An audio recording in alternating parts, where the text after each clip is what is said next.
کل امریکہ کا ان کا دوسرا دورہ تھا. کافی تفصیلات میں آپ کو بتا چکا ہوں. جو لیٹسٹ ہے اس میں انہوں نے ایک تقریر کی, اور ایک تقریر بند کمرے کی تقریر, کئی متعدد جو ہیں وہ منسوخ کرنا پڑی انہیں.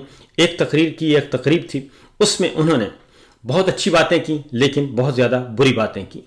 اور خاص طور پہ ایسے وقت میں جب آپ کے جو دشمن ہیں وہ آپ پہ نظر لگائے ہوئے ہیں, پاکستان کے دشمن نظر لگائے ہوئے ہیں, تو آپ سوچ سمجھ کر بولنا چاہیے. لیکن انہوں نے وہاں پہ کہا کہ انڈیا جو ہے وہ موٹر وے پہ دوڑتی ہوئی چمکتی ہوئی مرسڈیز کار ہے اور پاکستان کچرے کا ٹرک ہے, اور اگر دونوں میں ٹکر ہوتی ہے تو نقصان جو ہے وہ مرسڈیز کا ہوگا, کچرے کے ٹرک کا نہیں ہوگا.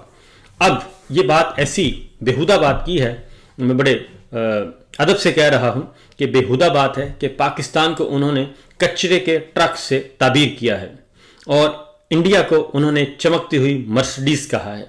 اور مثال اور بھی اچھی ہو سکتی تھی, اور بھی کوئی بات کی جا سکتی تھی, لیکن چونکہ ان کے جو اسپیچ رائٹر ہیں وہ بھی ویسے ہی ہیں اور وہ بھی کیا کہنا چاہیے ان کو.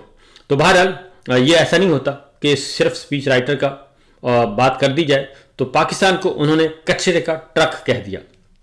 اور اس کے بعد ایک یس خود ایک بہت بڑی بات ہے کہ امبیرسنگ سچویشن ہے میرے لیے, آپ کے لیے, سب کے لیے, کہ وہ کیسے پاکستان کو کچرے کا ٹرک کہہ سکتے ہیں.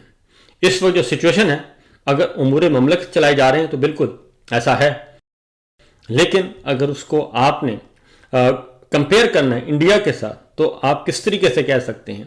آپ نے تو سارے کا سارا قومی حمیت اور قومی غیرت کا جنازہ نکال دیا اور وہاں پہ کھڑے ہو کر